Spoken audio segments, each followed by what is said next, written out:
Welcome to Kali Twisted Stories, Part 19. जय माँ काली, जय माँ तारा। आज के इस एपिसोड में मैं सुनाऊंगा कहानी एक यूट्यूबर अघोरी की। एक यूट्यूबर अघोरी जो कि एक स्त्री थी। उनका चैनल बहुत तेज चल रहा था। अभी तक शायद 2000 सब्सक्राइबर्स के ऊपर हो गए थे। और क्यों ना हो, वो रोज मंत्र बताती थीं। माता मसानी की गंदी क्रिया को कैसे भगाया जाए, कैसे नीच काली को भस्म किया जाए, कैसे जिन्न को बुलाया जाए, कैसे गंदे पीर फकीरों को स्वाहा किया जाए। हर तरीके के मंत्र थे उनके पास, हर तरीके की विद्या थी उनके पास। और ज़्यादातर की विद्या में वो मारण क्रिया ही बताया करती थी और पब्लिक के सामने अपना रोना रोती थी कि मेरे माता और पिता और भाई को दुष्ट अघोरियों ने, तांत्रिकों ने मार दिया। वे उनके ऊपर तंत्र किया करते थे। पब्लिक की सिंपैथी उनके पर बहुत ज़बरदस्त थी। कुछ तो सिंपैथी के लिए जुड़ गए थे और कुछ मारने के लिए। अनजाने में ही सही, उन्होंने ऐसी बहुत ही क्रियाएं बताई जिससे लोगों ने अपने शत्रुओं का वध करना स्टार्ट कर दिया। अब उन्होंने तो गुरु भी धारण किया था और सिद्धियां करी हुई थीं, ऐसा वो बोलती थीं। सोनू भाई भी उनके सब्सक्राइबर थे। सोनू भाई के पास कोई खास सिद्धियां नहीं थी। उन्होंने बस 3 ही सिद्धियां करी थी, एक अपने गुरु की और एक तारा माता की और एक काली माता की। इसके अतिरिक्त उन्होंने एक बार नवाड़ मंत्र की सिद्धि करने की कोशिश करी तो खून के दस्त होने लगे। उसके पश्चात वे माता चामुंडा का, माता जगदम्बा का मंत्र जाप तो करते थे पर माला पे नहीं करते थे। चलते फिरते, उठते बैठते माता को हाथ जोड़कर वो उनका मंत्र जाप किया करते थे। इधर ये यूट्यूबर जो थीं वे नित्य अपना वीडियो अपलोड करती और भर भर के व्यूज़ और लाइक्स आते। एक दिन जब वो माता मसानी को गालियां दे रही थी और कह रही थी कि मसानी माता ने ही उनके माता पिता और भाई का वध किया, दुष्ट तांत्रिकों ने माता मसानी क्रिया करी उनके ऊपर, तो उनसे रहा नहीं गया। माँ कोई भी हो, सोनू भाई सुन नहीं पाते थे कि कोई भी किसी भी माता को कोस रहा हो, गालियां दे रहा हो, केवल पैसों के लिए, केवल जनता का आकर्षण पाने के लिए। तो सोनू भाई ने मिस अघोरी से कमेंट में प्रार्थना करी कि वे माता मसानी को गाली न दें, वे माता काली को गाली न दें। लेकिन सुनने समझने की शक्ति जब आदमी के पास पैसा होता है और उसको ये पता होता है कि वो जनता का आकर्षण अपनी तरफ कर रहा है, तो वो सुनने के लिए राज़ी नहीं होता है। उल्टा उस मिस अघोरी ने सोनू भाई से ही कह दिया कि आपको गुरु की आवश्यकता है, आपके पास ज्ञान नहीं है, मेरे पास ज्ञान है तो आप जलते हैं। सोनू भाई ने बोला कि माँ, मैं आपका सब्सक्राइबर हूँ और कुछ नहीं करते करते तो आपने 40-50 मंत्र तो दे ही दिए हैं मारण के, और इन मारण मंत्रों में आप बार बार कहती हैं कि ये 11 दिन की साधना है, 3 मालाएं नित्य करें तो शत्रु बिलबिलाता हुआ आपके पास आएगा और आपके पैर छुएगा और फिर भी मारा जाएगा। आप ये 11 माला रोज करें तो आपका गड़ा हुआ धन आपको मिल जाएगा, आपको यहाँ से खजाना मिलेगा, वहाँ से खजाना मिलेगा। काम क्रोध मोह माया ये सारे उनके मंत्रों के 4 पिलर हो गए थे। इधर सोनू भाई के गुरु ने तो उन्हें उल्टा ही सिखाया था। वे कहते थे कि ईश्वर की प्राप्ति तो काम क्रोध मोह माया को त्यागने में ही होती है। जब सोनू भाई से बार बार सुनते सुनते रहा नहीं गया तो उन्होंने फिर कमेंट किया और फिर उन्हें समझाया कि माँ, आप जो मंत्र देती हैं उससे अन्य लोगों का अहित होता है, तो उस अहित की जिम्मेदारी कौन लेगा? मान लीजिए आपने कोई दिव्य किताब प्राप्त कर ली है, तो दिव्य किताब प्राप्त करने के बाद आप लोगों के आचरण में क्या भर नहीं है कि किसी को भी मारा जा सकता है, किसी को भी वशीकरण किया जा सकता है, कुछ भी किया जा सकता है। अगर आपके पास तलवार है तो आपने सबके हाथ में तलवार दे दी, बिल्कुल भेदभाव नहीं किया कि कौन किसको मारेगा, अपराध करेगा, कौन न्याय के लिए लड़ेगा। लेकिन मिस अघोरी के ऊपर तो कोई असर ही नहीं हो रहा था।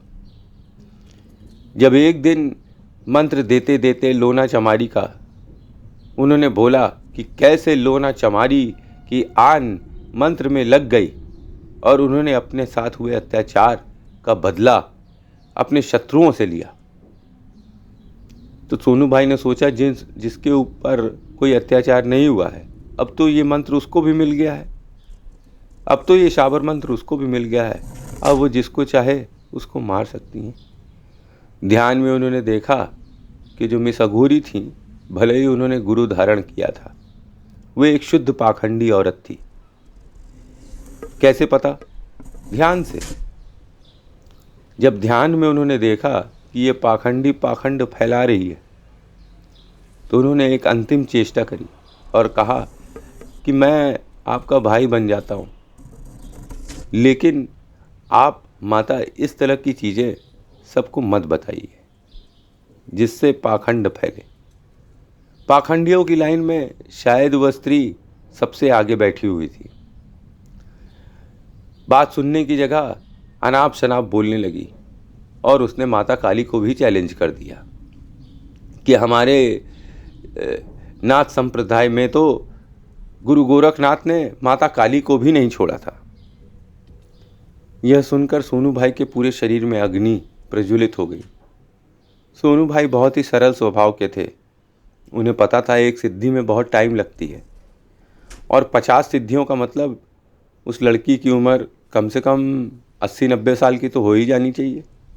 जिस प्रकार से वो रेवड़ियों की तरह शाबर मंत्र बांट रही थी, दूसरों को मारने के लिए, लूटने के लिए, काटने के लिए, इस नाम पर कि दुष्ट तांत्रिक बैठे हुए हैं खाली और सबके ऊपर तंत्र मंत्र मंत्र यंत्र छोड़ते जा रहे हैं।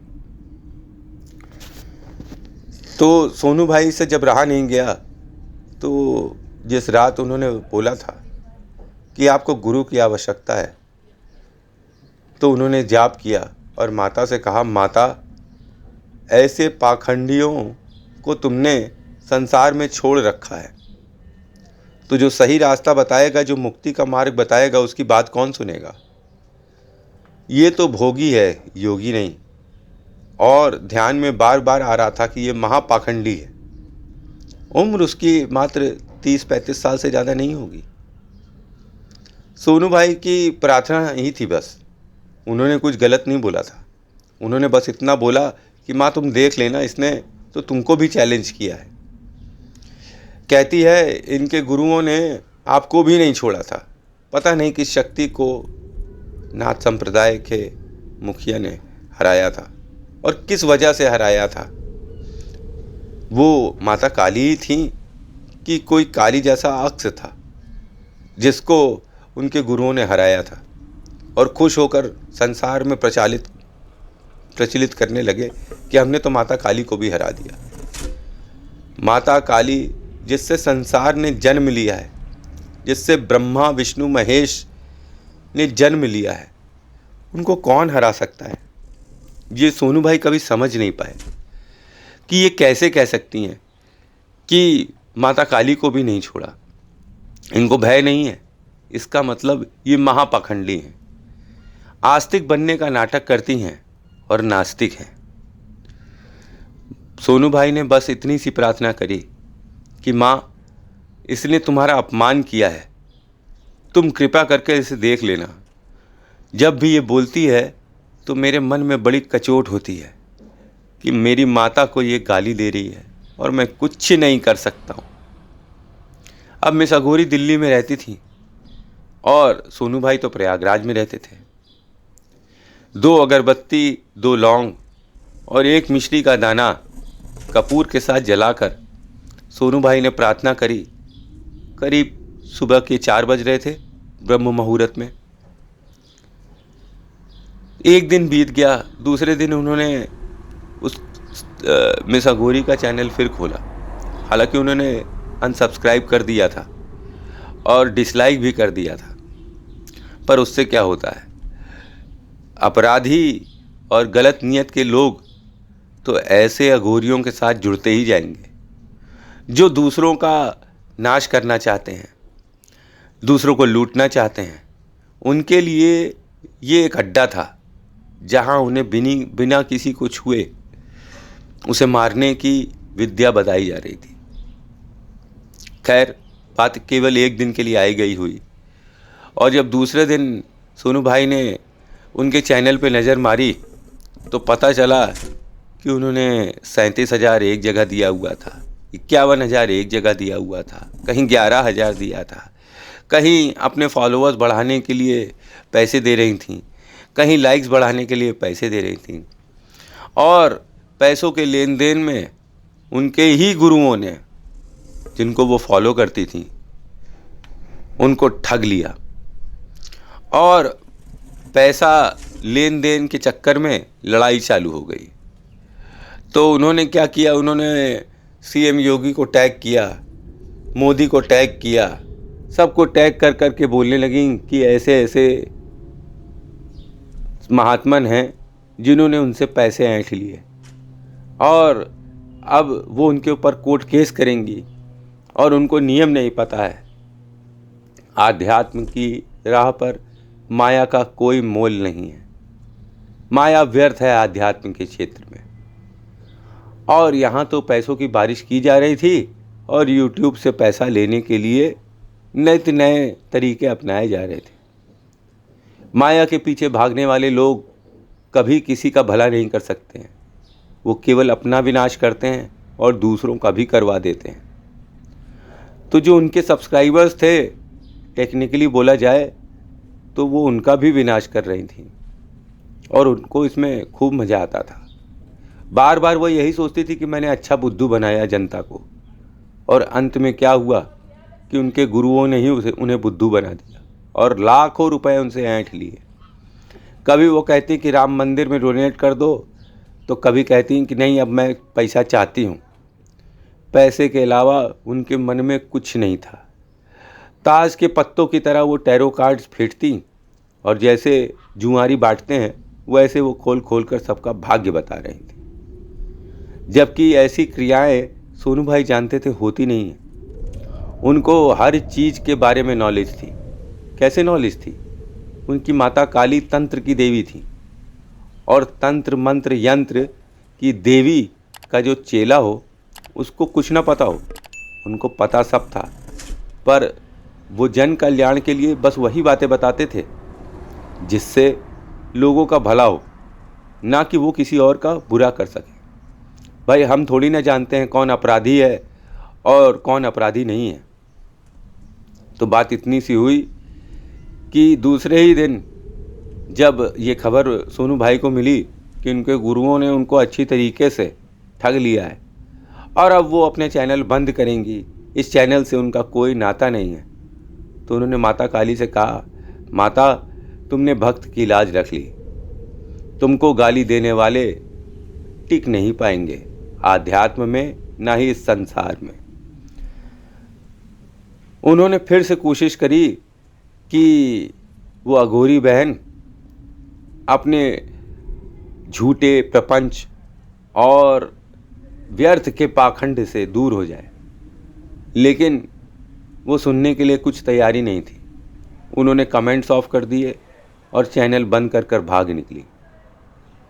ऐसा ही होता है जो माँ काली का अपमान करता है उसका समूल विनाश होने लगता है, और उसको ये नहीं पता चलता कि कैसे उसका विनाश हो रहा है और क्यों विनाश हो रहा है। कई बार YouTube पर झूठी शक्तियाँ असली शक्तियों से भेंट कर लेती हैं, और तब उन्हें पता चलता है कि माता काली की शक्ति कैसे होती है, माता काली अपने भक्तों के वचनों को कैसे संभालती हैं और उनकी लाज रखती हैं। कैसी लगी कहानी? अच्छी लगी कहानी? ये उन झूठे लोगों के लिए जिनको कुछ आता नहीं है पर वो जनता को गुमराह करते रहते हैं। Thanks for watching. जय माँ काली, जय माँ तारा।